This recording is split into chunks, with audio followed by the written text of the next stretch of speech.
하나님의 말씀은 요한계시록 16장 15절,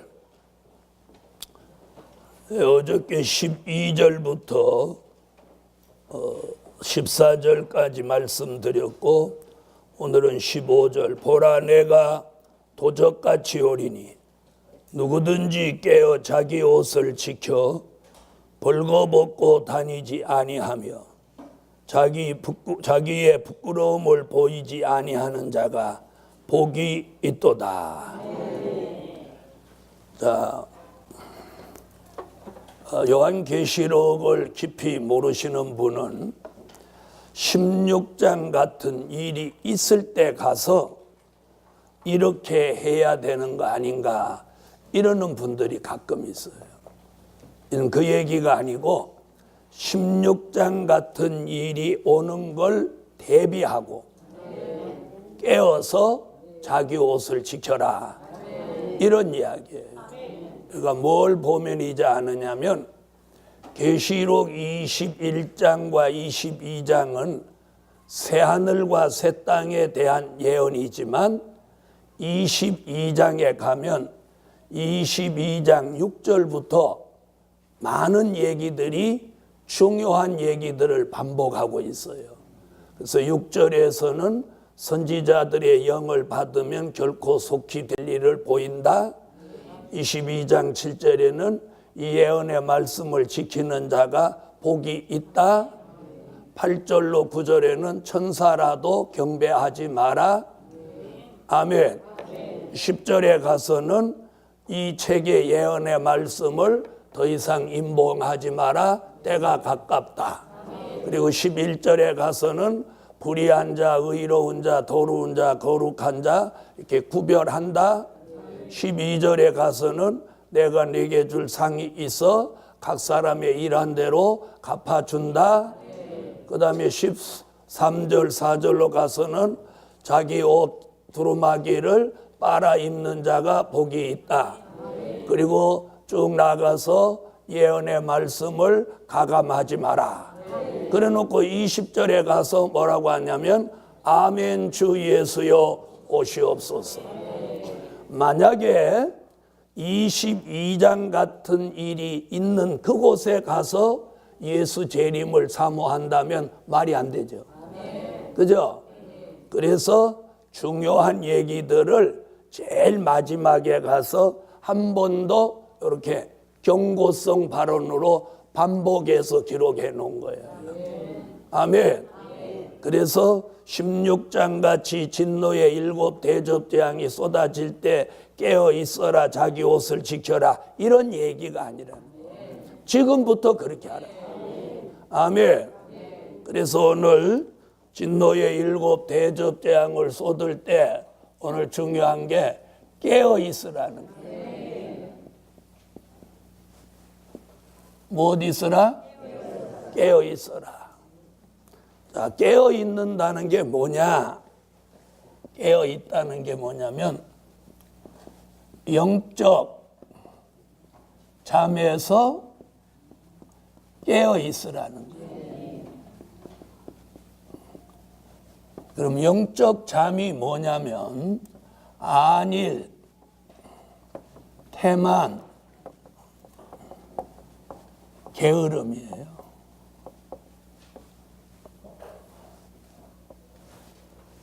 여러분, 육적으로도 영적으로도 게으른 사람은 못 써요.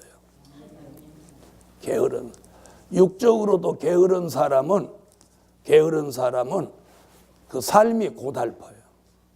그리고 육적으로 게으른 사람이 가장이면 그 가족은 고생덩어리가 되는 거예요.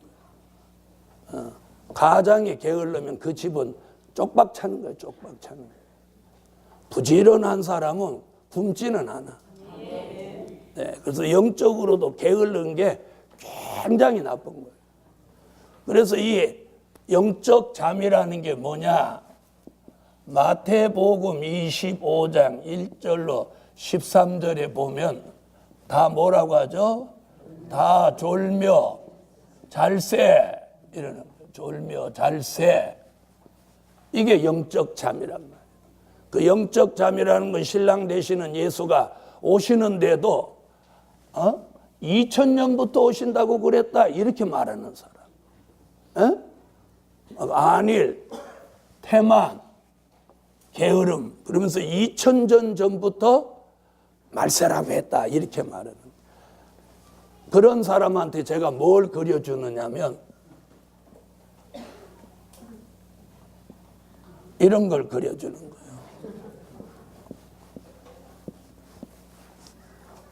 여기까지 그리면 그림이 잘못 그리는 거 표가 나니까 엉덩이만 그리는 거예요. 뭐 소엉덩이로 보든지 뭐 말엉덩이로 보든지 여러분이 그냥 그건 편안하게 보시고 무슨 소 말이냐 돼지 같구만. 돼지는 다리가 이렇게 안 길거든요. 자, 이게 꼬리라면 여기 꼬리는 안꼬리, 여기 꼬리는 중간꼬리, 여기는 끝꼬리야. 꼬리로 말하면 무슨 말인지 아셨죠? 말세도 시작하는 말세, 중간 말세, 끝 말세 그렇게 구분할 수 있는 거예요. 그런 사람들은 뭐 전에도 말세라고 했는데 뭐 지금도 말세고 앞으로도 계속 말세다. 그런 사람은 말장난하는 사람이에요. 자, 그냥 꼬리 그러면 여기서부터 여기까지가 다 꼬리죠. 그래요, 안 그래요? 그런데 좀 더 세분화하면 엉덩이 쪽으로 가까울수록 안꼬리, 엉덩이에서 멀을수록 끝꼬리. 그렇죠? 자, 그러면 말세도 초림의 주가 오셨을 때 쪽으로 가까우면 시작하는 말세. 또 그랬더니 안 말세 그러세요.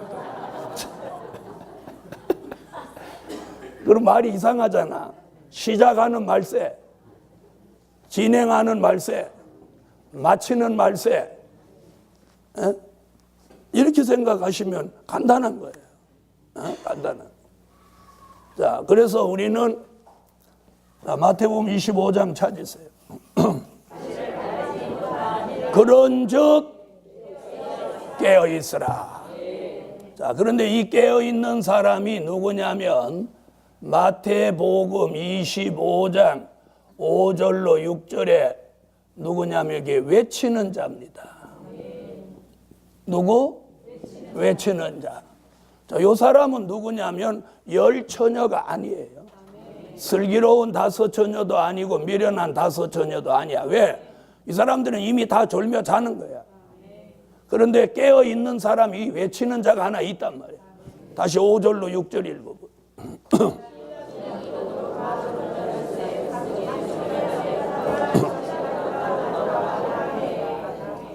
자, 거기 외치는 자가 있죠? 바로 이 사람이 어떤 사람이야? 깨어 있는 자란 말이야. 깨어 있는 자. 자, 깨어 있다는 것을 하박국 선지는 하박국 2장 1절로 3절에 뭐라고 하느냐면 이 사람을 파수꾼이라고 하는 거예요. 파수꾼.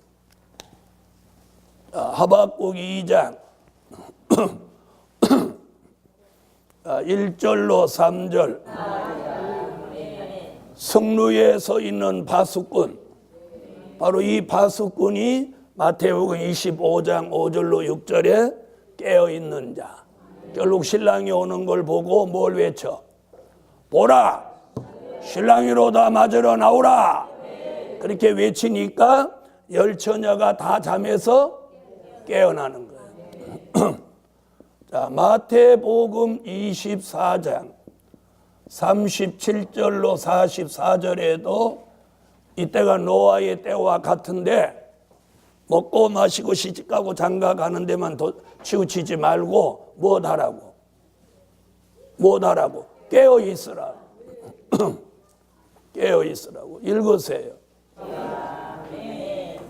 아멘. 자, 우리 시대가 어떤 시대예요? 노아의 때와 같아서 먹고 마시고 시집가고 장가가고.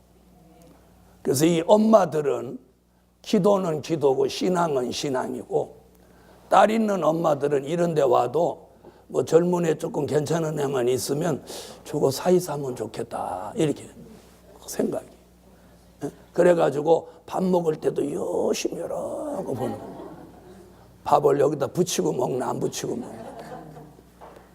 그리고 또 아들이 있는 사람은 여자애가 조금 기도 좀 하는 것 같고 그러면 요 며느리 가면 될라나 뭐 이러면서 여기 와서는 말씀에만 도취됐어요. 그래서 우리가 엄마들이 이런 생각 가지고 있는 것도 여기에 해당되는 사람. 맨날 막 밤낮으로 시집 보내야 되는데 시집 보내야 되는데 장가 보내야 되는데 장가. 그러는 집 치고 잘 안 가죠. 빽박질러 놔두면 어느 날 확 가버립니다. 나는 애들 그거 가지고 장가 보내지 시집 가는 뭐 했는지 이런 거 한 번도 생각 안 해봤어. 왜 생각을 안 해보냐. 그거 생각할 여력이 없었어. 이 복음 때문에. 그랬더니 지가 알아서 다 가더라고. 저거 봐, 자기는 다 시집 장가 보냈으니까 저런 소리 하지. 여러분, 집신도 짝이 있다는데 헌고무신도 짝이 있어. 짝이 없는 신발은 종로 5가에서 땡철이 나오는 신발만 짝이 없는 것도 나오지만 하나님이 인간을 창조하실 때 짝으로 다 창조했고 짐승도 짝이 있는데 사람이 짝이 없는 건 만약에 끝까지 짝이 없다는 그건 예수가 짝이야. 아멘 안 하는 거고. 그래서 그냥 내비둬요. 애들은 아무 생각도 없는데 부모가 한달이야. 부모가 한달이야. 어떤 엄마는 또 이런 엄마 있어. 맨날 세뇌를 시켜. 시집가지 마라, 시집가지 마라, 시집가지 마라. 시집 가는 날부터 초상날이다 이러면서 나봐라, 나같이 살지 마라. 그러는 부모도 있어. 그 어쨌든 자녀 문제는 이사야가 뭐라 그래? 네 자녀의 문제를 내게 맡기라고. 자, 옆에 분하고 그렇게 얘기해. 자녀 문제는 여호와께 맡겨라. 그래서 결혼이라고 하는 건 해도 후회하고 안 해도 후회한다. 해도 후회하고 안. 그러니까 지금은 무슨 때와 같아? 그래서 끝에 말이 뭐야? 그런즉 깨어 있어라. 네, 그래서 하도 졸며 자는 사람이 많으니까 요 사람을 파수꾼으로 세워가지고 보라 신랑이로다 맞으러 나오라. 그래서 올 후반기부터 전국에서 보라 신랑이로다 맞으러 나오라. 그래서 현수막을 앞으로 성회를 하면 현수막을 그렇게 붙일 거예요. 보라.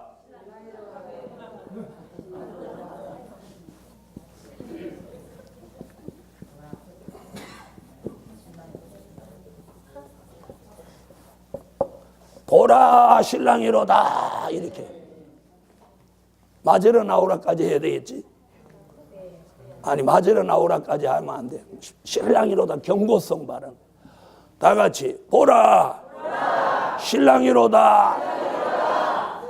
이렇게 해야 궁금해갖고 쫓아오는 거예요.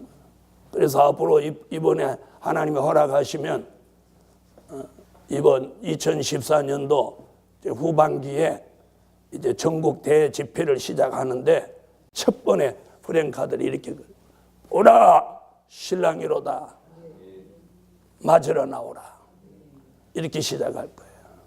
할렐루야. 그러면 무엇하는 사람 나와? 잠에서 깨어나는 사람 나와. 깨어나는 사람. 오늘 아침에도 보니까 무슨 얘기가 나오냐면 지금 기독교하고 천주교하고 지금 이걸 합하려고 지금 그래요. 그래가지고 단체를 만들었어요. 천주교는 절대 안 되는 거예요. 그래가지고 미국의 웨스트민스터 거기 총장, 거기 유명하신 분이 대한민국의 교황이 방문하는 것을 대단히 우려한다. 그렇게 해놨어요. 지금 들어보세요. 부산의 WCC 대회를 마친 후에 지금 한국의 사고가 계속 뒤집어지고 있어요. 뒤집어지고 있는. 제가 지난번에 부산 세미나 가가지고 부산에 경고하고 왔어요. 부산에서 WCC 대회를 유치하도록 부산에 있는 교육자들이 방관했기 때문에 회개하시라. 만약에 회개하시지 않으면 부산에도 무슨 일 일어날지 모른다. 그랬더니 그 해운대에 있는 수영록 교회를 중심해가지고 몇만 명이 모여가지고 회개운동을 했어요. 부산은. 그리고 안산에는 왜 저런 엄청난 사건이 터졌느냐. 안산에 있는 큰 교회가, 제가 이름은 못 되겠습니다만은, 부산에서 WCC 대회를 마치고 거기 유명 인사들을 데려다가 뒤풀이를 했는데, 주일날 무슨 짓을 했느냐면 중을 강단에 올려서 축도를 시켰어요. 그런데 그 교회 학생이 10몇 명이 이번에 죽었어요. 그래서 중이 뭐라고 축도를 했냐? 그랬더니 중이 잘 쓰는 말하고 아멘 했다는 거예요. 그 말은 입에도 올려서는 안 될 얘기니까. 중이 잘 쓰는 게 뭔지 알죠? 가만히 있으세요. 또 잘난 척하고 또 그 말 하지 말고. 하는 순간 중되니까. 그래서 교인들을 중심으로 해서 은밀하게 회개운동이 그 교회에 일어나겠다고 하는데, 그건 회개해서 될 일이 아니에요. 우리가 회개에서도 용서받는 죄가 있고 용서 못 받는 죄가 있어요. 그걸 요한 1서 5장에 뭐라고 그랬냐면 사망에 이르는 죄, 사망에 이르지 않는 죄, 이렇게 구분하고, 예수 믿지 않는 죄가 사망에 이르는 죄. 그 다음에 짐짓 죄를 지으면 사함을 얻지 못한다고. 중들을 데려다가 뒤풀이를 그 교회에서 하는데 어마어마하게 대접을 했다. 이게 여러분 오늘의 현실이에요. 그런가 하면 광주의 어떤 목사님은 그거 반대했다고 교단으로부터 1년 정직을 먹었어요. 여러분 부산에 WCC 대회 하는데 대회하다가 사람들한테 죄를 막 뿌렸어. 이게 속죄라고 그랬어요. 속죄는 우리는 무엇으로 받아요? 예수의 보혈의 피예요. 그걸 믿으면 속죄받는 거고 회개하면 속죄받는 건데 죄를 뿌렸어요. 그리고 이런 종이에다 불 붙여서 이런 짓 했어요. 이게 누가 하는 짓들이에요? 무당이나 하는 짓들이라.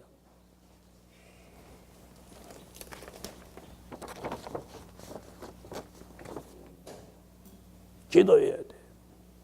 자, 한번 보세요. 자, 여기가 러시아, 여기가 북한, 우리가 대한민국 여기 있으면, 자, 중국이 여기 차지하고 있죠. 일본이 여기 이렇게 하고 있죠. 지금 우리나라는 지금 어디에 지금 갇혔어요? 이 삼각구도 안에 지금 갇힌 형태예요. 그래서 지난날 끊임없이 일본이 우리나라를 침략했고 중국이 끊임없이 우리나라를 침략했어요. 지금 우리가 지금 어떻게 사나 한번 보세요. 자, 북한은 대한민국을 남남 갈등을 조장했어요. 그것이 북한의 획책이에요. 여론을 두 개로 갈라지게 하는.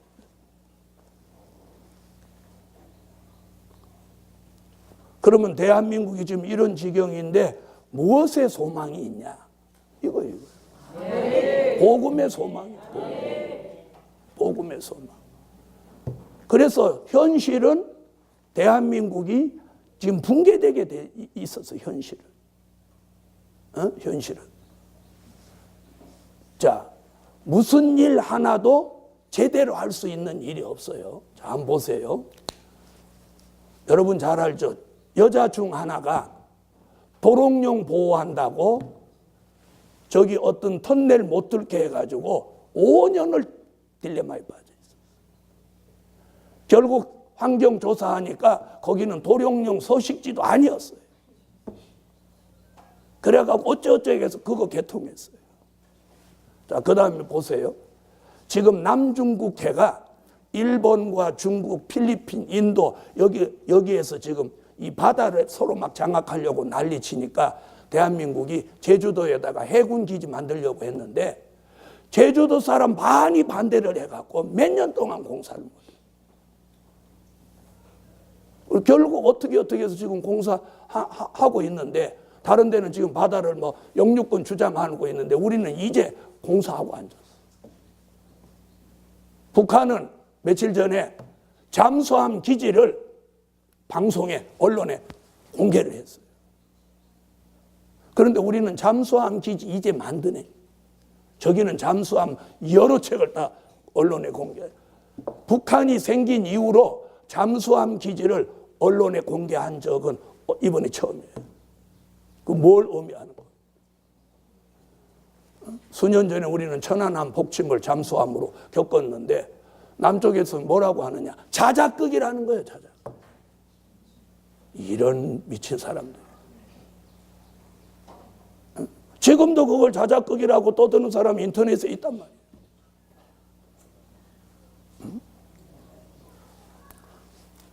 그럼 남한에 왜 사냔 말이에요. 북한으로 가지. 그렇죠? 우리가 이 상식이에요. 상식. 아무리 정부가 타락하고 부패했다 하더라도 어떻게 내 국민을 죽이는 일을 자작극을 벌리겠어. 지금 세월호 침몰도 지금 별 유언비어가 다 떠도는 거예요. 별 유언비어가 다 떠. 그뿐이 아닙니다. 그뿐이 아니에요. 지금 북한은 전쟁을 할 수밖에 없는 쪽으로 지금 가고 있어요. 한국은 수년 안에 이 환란을 겪지 않을 수 없어요. 성경에도 예언이 돼요. 그래서 우리 모두 이 나라 이 민족을 위해 기도해야 돼요.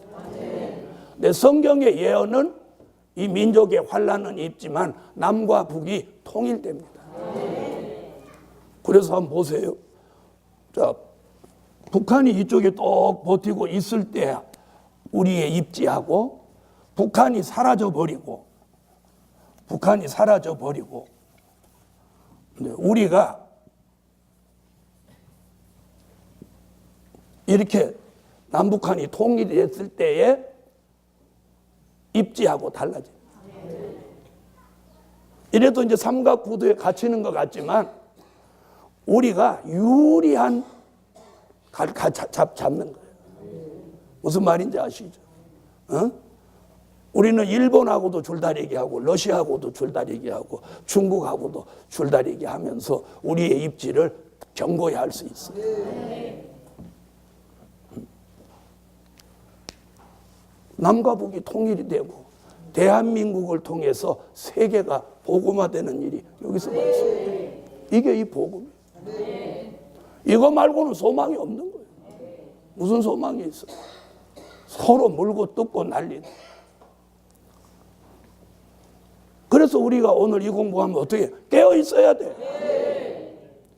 그래서 이제부터 이 선지서와 계시록이 들어가면 막 기도가 나오고 이게 안 들어가면 어디로 가냐면 다 졸며 잘새로 가는 거예요. 다 졸며 잘새로 가는 거예요. 다시 말하면 영적으로 소망이 없어요. 소망이. 자, 은혜 시대에서 지금 뭐예요? 무슨 소망이 있어요? 성령 충만 그것만 하는데 충만 하던 것도 이제는 안 해요. 왜? 말로 한번 해도 안 되니까. 그래서 은혜 시대는 지금 대부분 어떤 생각들을 가지냐면 조용히 잘 죽자. 조용히 잘 죽자. 네. 그래서 어떤 분은 설교에 그렇게 하세요. 자기는 이 강대상에서 죽는다. 그래갖고 자기 죽는 시나리오를 설교를 하는 거예요. 제가 어느 날 설교하다가 쓰러지면 장로님들이 관을 가지고 들고 와서 저를 거기다 넣어서 나가고 뭐 이렇게 그러는 분 한국교회에 계셔요. 자, 여러분, 그래서 지금 정치적인 이야기를 조금 해드렸어요.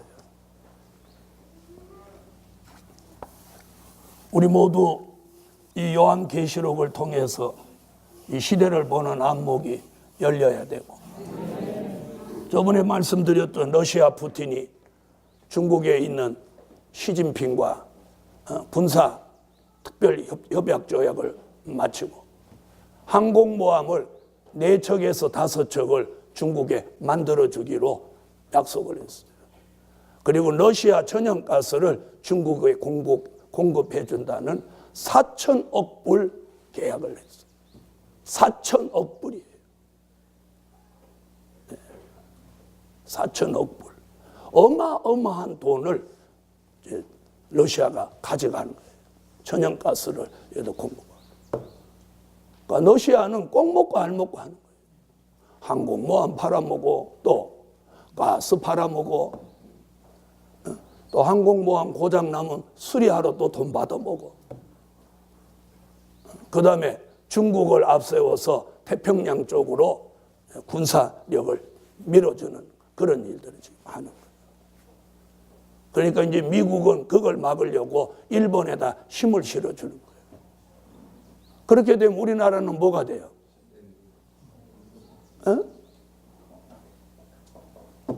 중간에 껴가지고 샌드위치 되기 전에 하나님이 역사하시는 거예요.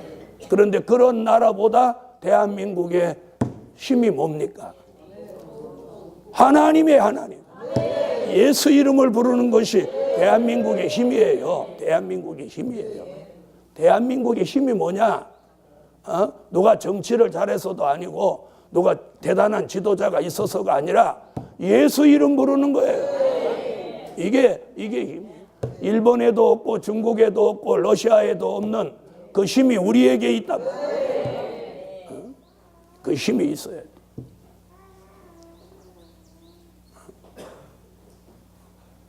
우리는 그걸 믿어야 돼. 그래서 성경의 예언을 제가 목숨 걸고 열악한 환경에서도 전하려고 하는 게 뭐냐?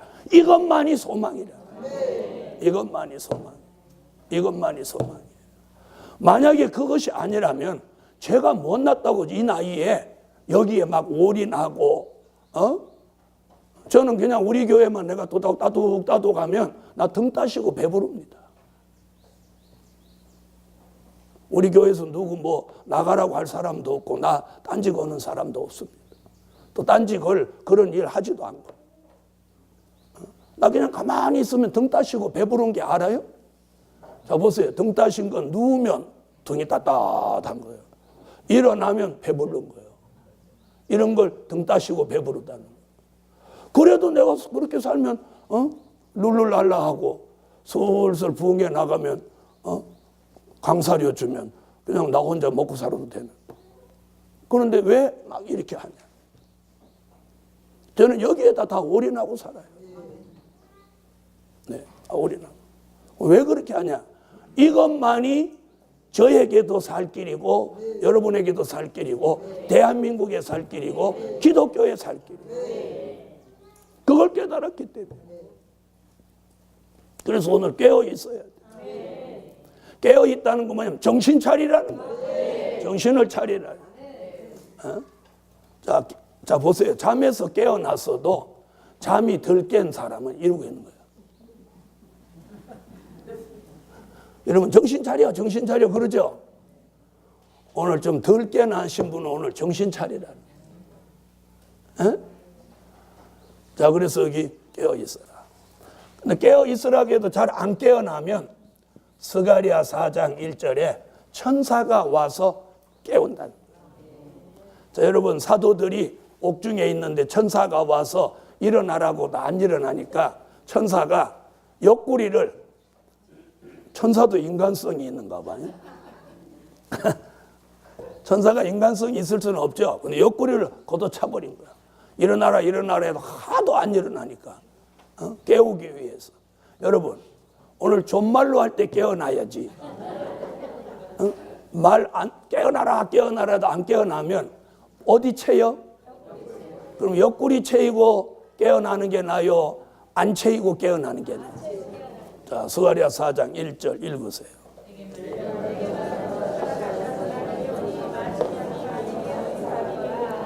마치 자는 사람이 깨우임 같더라. 마치 자는 사람이 깨우임 같. 여러분, 잠에서 깨어나면 제일 먼저 하는 게 눈을 뜨는 겁니다. 그럼 여기서 잠에서 깨어나라는 것은 뭐냐?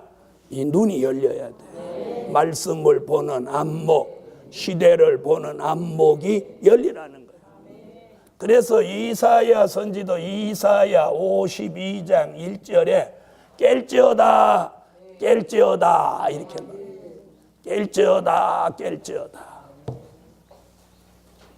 이사야 52장 1절.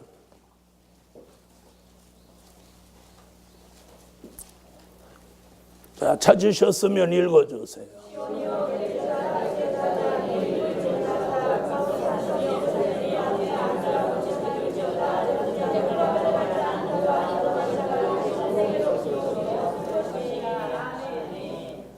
할렐루야. 자, 여기서 깰지어다 몇 번 해요? 2번 하죠.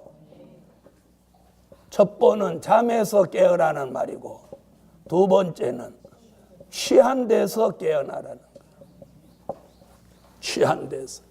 취한 거라고 하는 건 이사야 56장 9절로 12절에 보면 포도주와 독주에 취한 자라고. 자, 잠이라고 하는 건 뭘 말한 거? 안일, 태만, 게으름을 말한 거고, 취했다고 하는 것은 세상의 연락, 세상의 즐거움 속에 빠진 걸 말하는 거예요. 우리는 이 2가지에서 깨어나야 합니다. 안일, 태만, 게으름에서 그 잠에서 깨어나야 하고, 또 세상의 연락, 즐거움에서 도취된 데서 깨어나야 돼. 그래서 2번 깰지어다 합니다. 첫 번은 잠에서 깨어날지어다. 2번째는 세상의 연락, 취한 데서 깨어날지어다. 아멘. 자, 여기서 지금 깨어 있으라고 하는 건 이런 의미들을 부여하고 있습니다. 아멘. 자, 그 다음 얘기가 뭐냐면 깨어서 뭘 지키라고?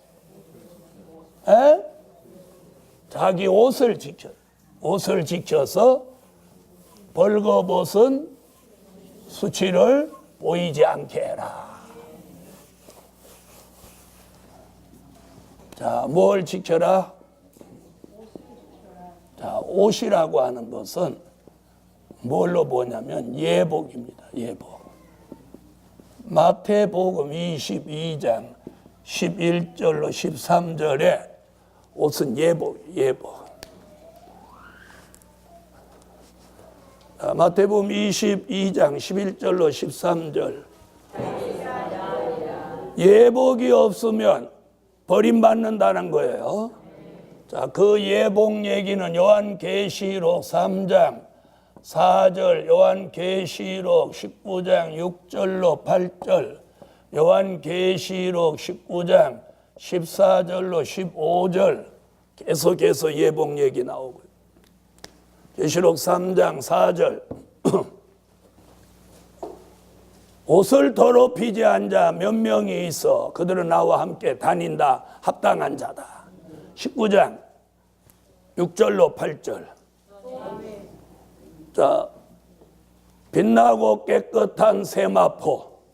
자, 14절로 15절. 아멘. 자, 빛나고 깨끗한 세마포 예복은 요한계시록 14장 4절에 근거해서 여자로 더불어 더럽히지 않는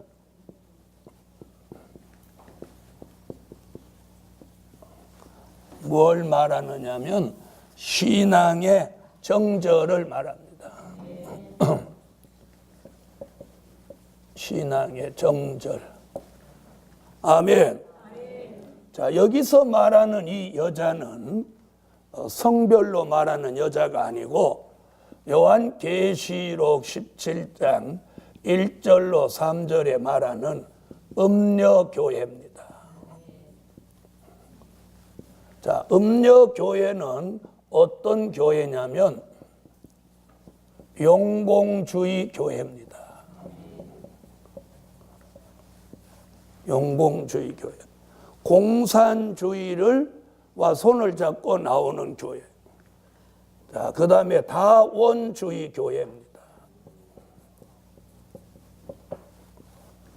그 다음에 혼합주의 교회입니다.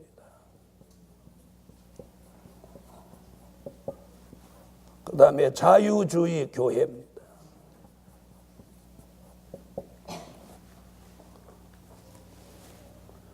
이것을 성경에서는 음력교회라고 하고, 결국 이 음력교회는 심판받는 것을 말하고 있습니다.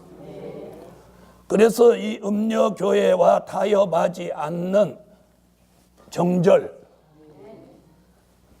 자, 그래서 음력교회는 계시록 19장 2절에 가서 음력교회가 심판을 받음으로 순교자의 핏값이 갚아진다. 자, 계시록 14장 4절을 한번 찾으세요. 여자로 더불어 더럽히지 아니하고 못 있는 자라 정절이 있는 자라. 자, 계시록 17장 1절로 3절.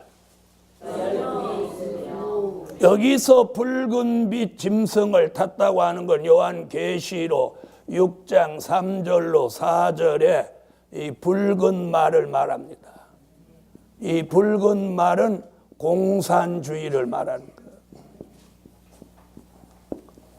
자, 계시록 6장 3절로 4절을 한번 갔다가 가겠습니다.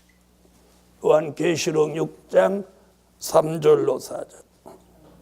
굉장히 중요한 건 뭐 우상을 만들어도 되냐 안 되냐, 제사를 지내도 되냐 안 되냐, 이게 신앙의 핵심이란 말이에요. 예수 말고 공산주의 용납해도 되냐 안 되냐. 가만히 있는 분은 용공주의를 알겠어요. 기독교가 공산주의를 용납하면 돼요 안 돼요? 안 되죠? 만약에 용납하면 계시록 6장 9절로 11절에 순교자가 다 피를 토한단 말이에요. 그 다음에 다원주의, 다른 종교에도 구원이 있다 돼요 안 돼요? 이 종교 저 종교 막 혼합해서 섞으면 돼요 안 돼요? 안 돼요.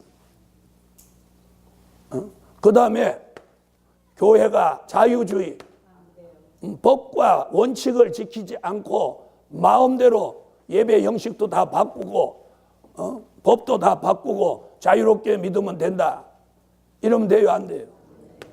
안 돼요. 음력교회가 이걸 다 용납한다. 이걸 다 용납하는 게 음력교회라는 거예요. 우리는 절대로 이걸 용납할 수 없어요. 그래서 사람들은 막 합하는 걸 좋아하는데, 합하는 것도 진리로 하나가 돼야지. 여러분, 하나님의 법궤를 다곤 신당에 갖다 놓으니까 하나님이 나를 왜 여기 갖다 놓냐, 다곤 목을 잘라버려. 그래도 또 붙여놓고 그냥 두니까 그 다음 날은 목, 팔, 다리를 잘라서 문지방위에 딱 올려놓은. 하나님 전능하셔. 그래도 그들이 어쩌고 저쩌고 하니까 블레셋 전역에다가 막 재앙이 내리게 하는. 그래서 그들은 법궤만 뺏어가면 지네들이 이길 줄 알았는데, 이스라엘 민족에게는 대단한 법궤지만 걔네들한테는 재앙덩어리야. 재앙덩어리. 그래서 제발 가져가라고 해도 이스라엘 민족이 겁나서 가지러 못 가니까 소에다가 실어가지고 보냈어요. 그래서 그들의 제사장들이 그래도 꾀가 있어요. 그들이 제사장들이 어떤 꾀를 냈냐면 이렇게 냈어요.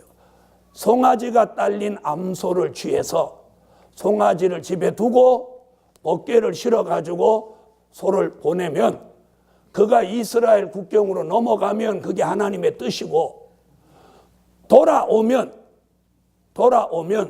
재앙이 내린 것은 법궤 때문이 아니고 우연의 일치다. 그걸 시험해 보자. 그러면 보통 어미소는 송아지 떼어놓고 어디 가라고 하면 가요, 안 가요? 자기가 엄마 소도 아니면서 어떻게 알아요? 참네. 안 가게 돼 있어요. 안 가게 돼 있어요. 그래서 옛날에 시골에서 송아지 떼어놓고 어미소만 데리고 밥 갈러 가면 그날 판 못 갈아요. 못 갈아. 계속 집 있는 쪽으로만 가려고 해서. 송아지를 데리고 가면 밥 가는 거예요. 송아지가 엄마 옆에 이렇게 따라다니면 그냥 밥 가러. 그런데 송아지 떼어놓으면 밥 안 가러. 그래서 그 블레스 제사장들이 법궤를 실어서 어미소를 보내니까 그 어미소가 울면서 이스라엘 국경을 넘어가는 거예요. 그래서 그들이 이거 하나님의 뜻이다. 그러니까 이방신을 섬기는 애들도 신령 안에는 하나님을 안다니까. 자, 그래서 우리는 절대로 이 비진리와는 합하면 안 돼요. 그래서 과거에 엘리야가 누구와 합하지 않았어요? 아합, 이세벨, 바알신과 합하지 않았어요. 나봇 목숨을 거는 한이 있더라도 합하지 않았어요. 다니엘 바벨론과 합하지 않았어요. 다니엘의 세 친구 우상에게 한 번만 절하라고 해도 안 했어요. 이들이 지켜낸 그 정절을 우리 시대에 저와 여러분이 지켜야 돼요. 그런데 잘 들으세요. 이 음녀 교회 쪽으로 가면 교회가 커져요.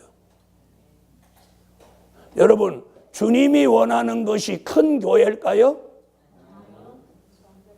아니라고 해도 큰 거 좋아하면서. 에? 자, 만약에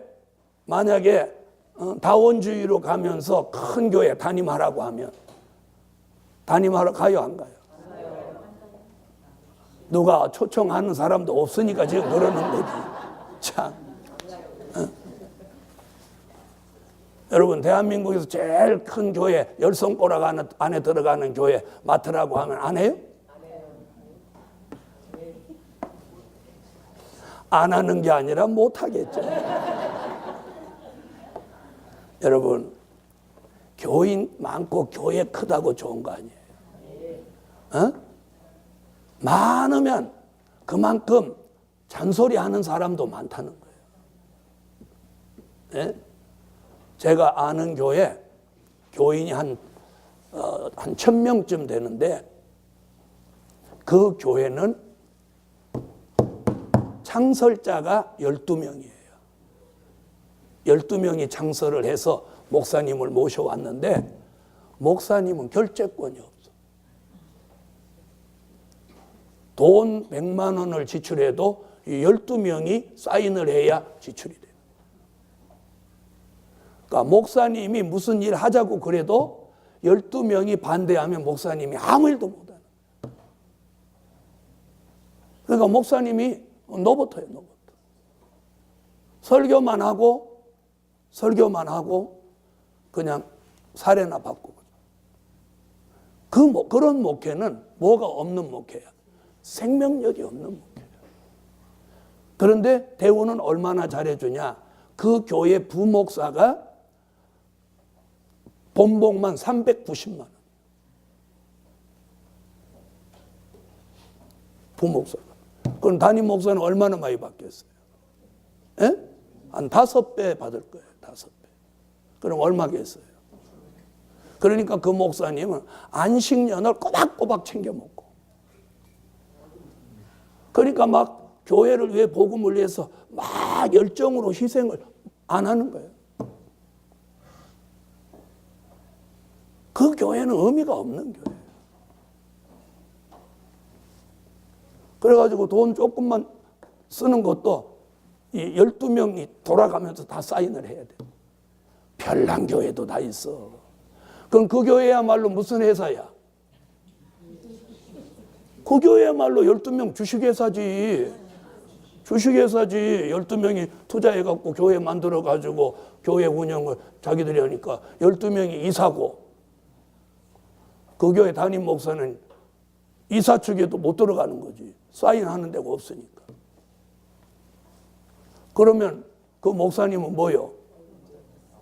월급쟁이지, 월급쟁이. 월급쟁이야, 월급쟁이 대표야. 말만 대표지. 아무 권한이 없는. 지금 대한민국에 이런 교회도 있는 거예요. 이런. 그럼 뭐는 많이 받아? 사례비는 많이 받겠지. 뭐. 차도 좋은 거 사주고, 뭐 대우도 좋고. 이번에도 안식년 간다고. 나는 그런 교회는 하루에 1억을 줘도 난 안 가. 오라고도 안 하지만.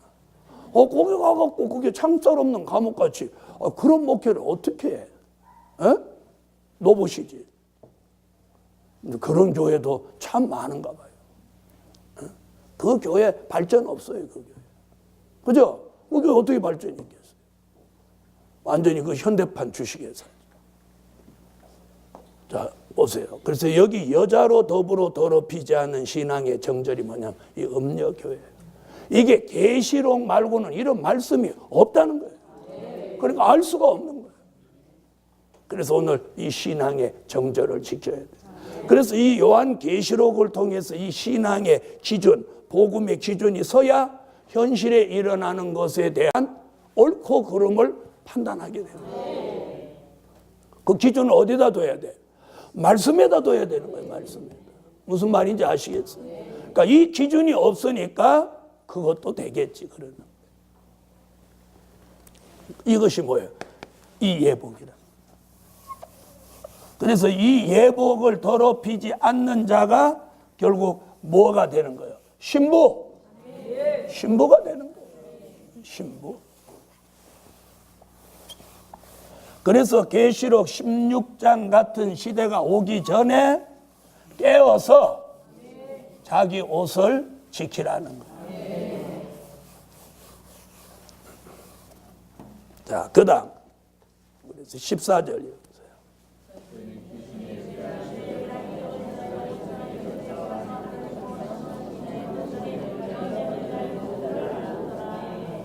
그래서 이 전쟁을 이름하여 무슨 전쟁? 아마겟돈 전쟁. 이 아마겟돈 전쟁이 전쟁으로는 최종 마지막 전쟁입니다. 무슨 전쟁? 이게 마지막 전쟁입니다.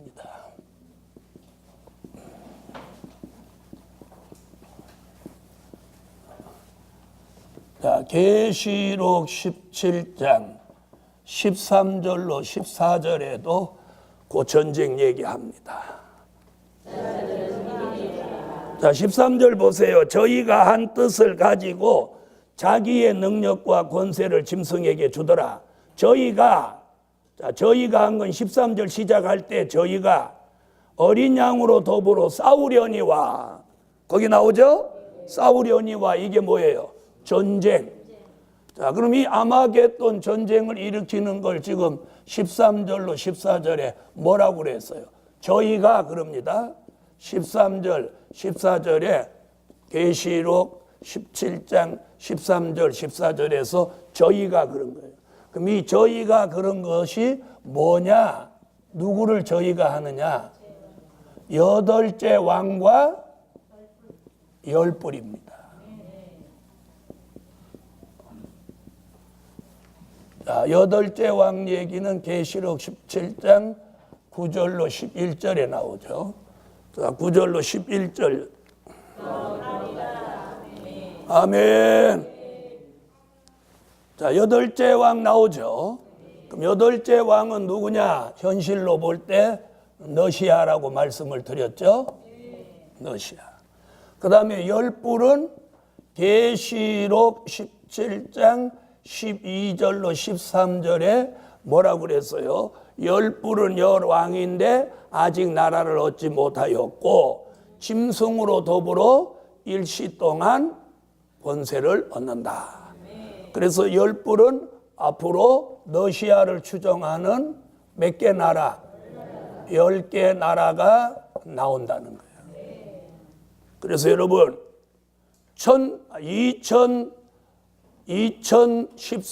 2014년 2월을 계기로 러시아가 크림공화국을 합병함과 동시에 여덟째 왕의 등장을 알리는 겁니다. 여덟째 왕의 등장. 이는 러시아의 등장이라는 얘기가 아니에요. 다시 말하면 세계의 패권을 잡는 자의 등장이다, 이런 뜻이에요. 자, 17장 12절로 13절.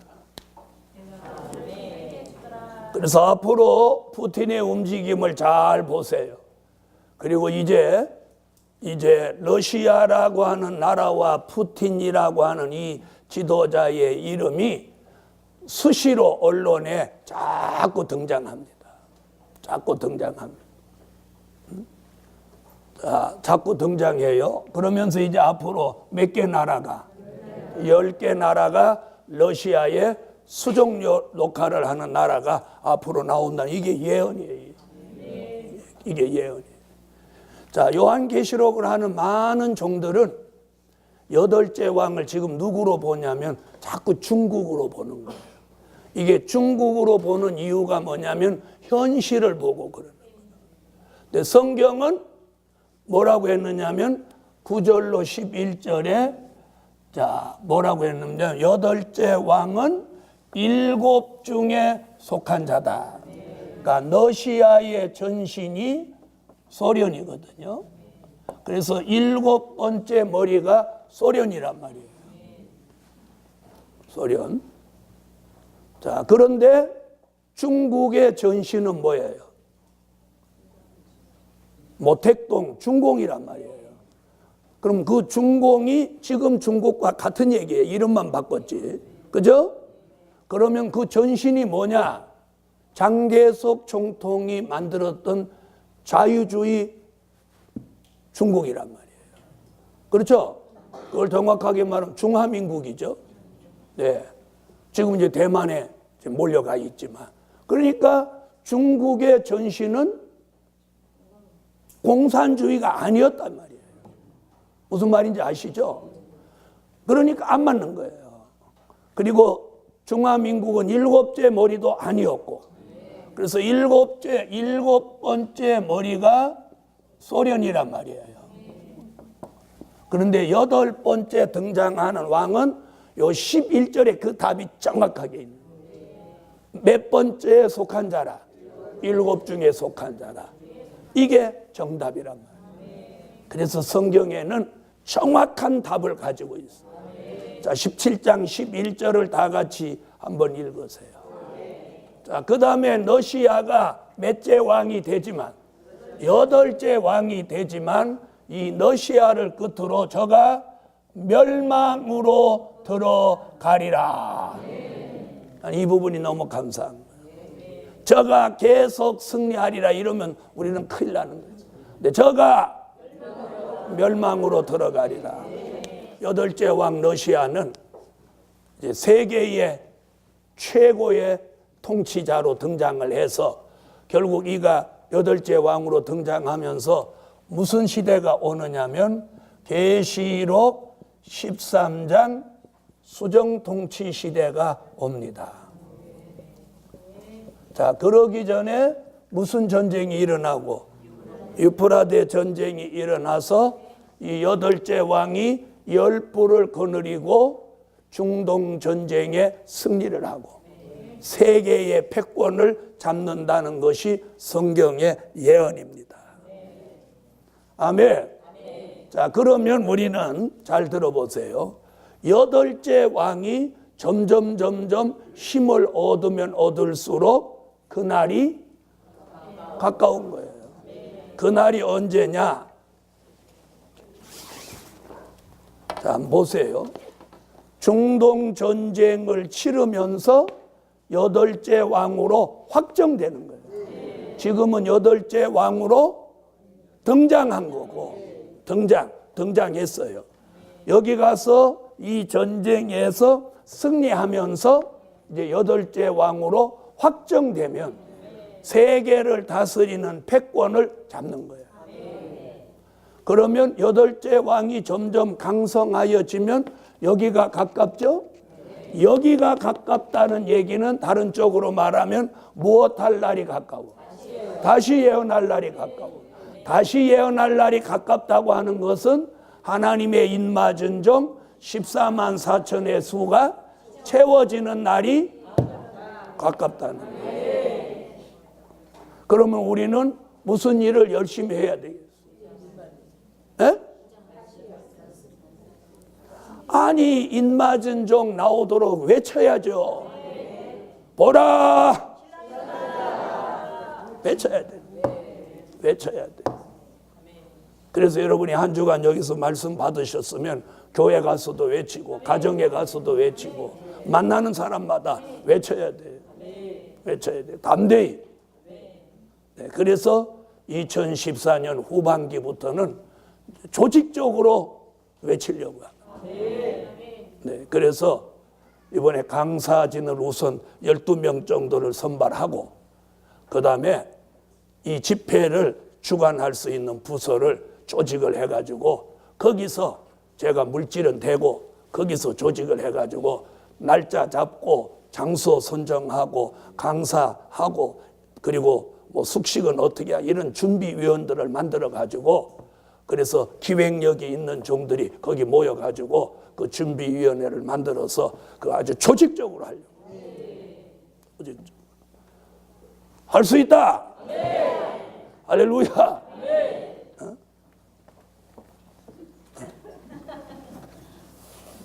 자, 이래서 이런 무서운 시대가 우리 앞에 오지만 자, 나쁜 예언도 성취되지만 좋은 예언도 성취됩니다.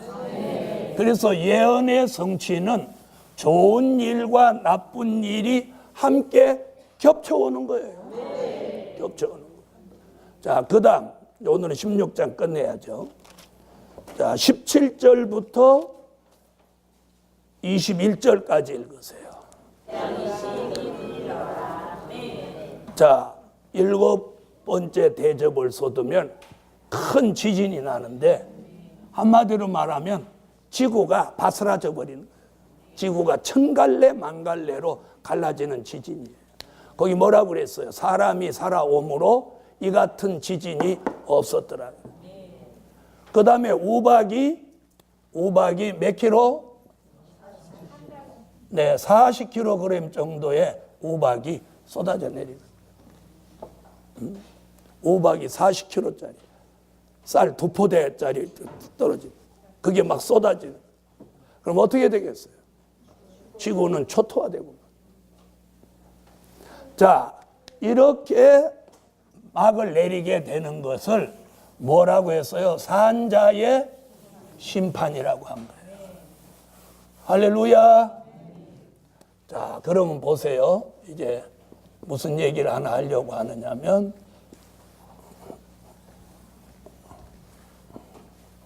자, 6번째 나팔 불고 무슨 전쟁? 중동 전쟁. 그리고 후 3년 반 수정 통치. 자, 7번째 나팔 불고 주님이 계시록 14장 1절 같이 시온산 강림.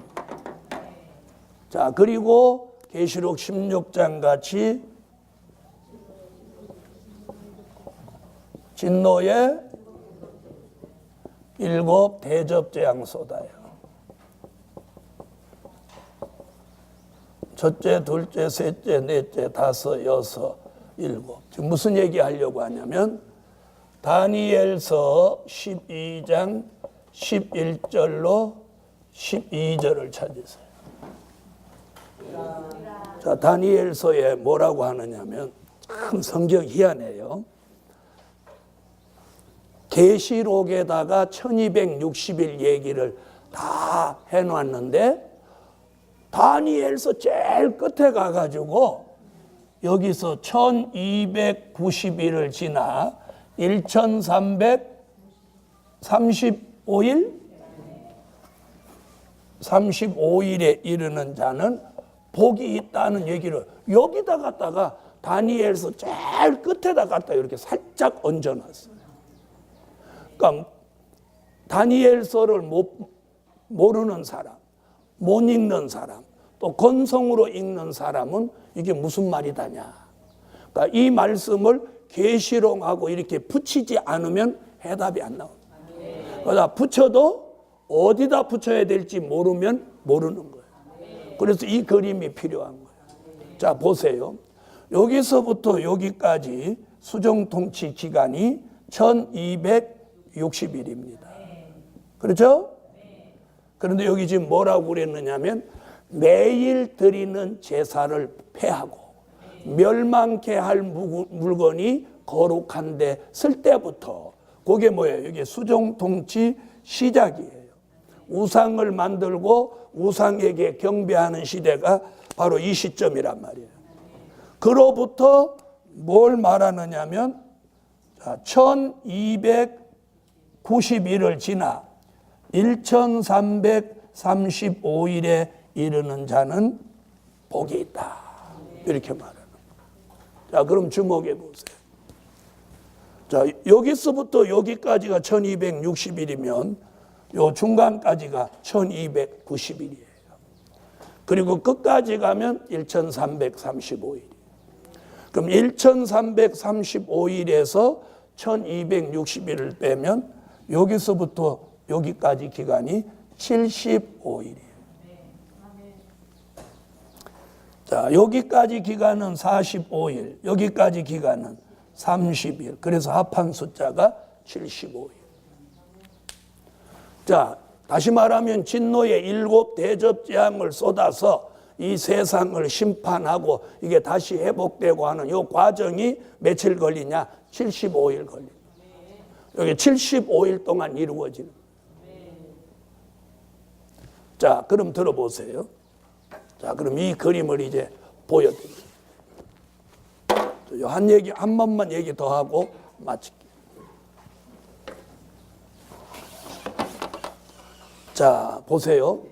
우리는 이 도표를 향해서 가죠? 네. 가요, 안 가요? 그럼 언젠가 다시 예언이 시작되겠죠? 그럼 다시 예언이 시작되는 날로부터 주의 재림을 영접하는 기간까지 요 기간이 1260일. 정확하게 말하면 3년 반이에요. 자, 들림받고 예비초로 가고 중동 전쟁 끝나고 수정통치 기간이 3년 반이에요. 이것과 이것을 합하면 7년이에요. 그래서 사람들이 뭐 7년 대환란 그러는데 그거보다 중요한 건 7년의 절반이라는 말을 다니엘서 7장과 9장에 2번이나 말하고 있어요. 그래서 중요한 건 이거 반을 잘라서 말하는 게 더 정확한 거예요. 자, 그럼 들어보세요. 3년 반 하면 7년이죠? 여기 75일이죠? 75일이죠? 그러면 정확하게 중동 전쟁 날짜만 우리가 계산할 수가 없어요. 그럼 들어보세요. 다시 예언 시작하면 7년 75일이 지나면 우리는 천년왕국에 가는 거예요. 그거보다 더 바로 말하면 다시 예언 시작하면 다시 예언을 시작한 날로부터 1260일이 끝나는 시점에 우리는 공중에 가 있더니 예비초로 간다. 그리고 중동 전쟁이 일어난다. 그래서 지금 여기까지 가는 기간이 지금 얼마나 중요한 거예요. 여기 들어서면 인생을 바꿀 수 있는 게 아니에요.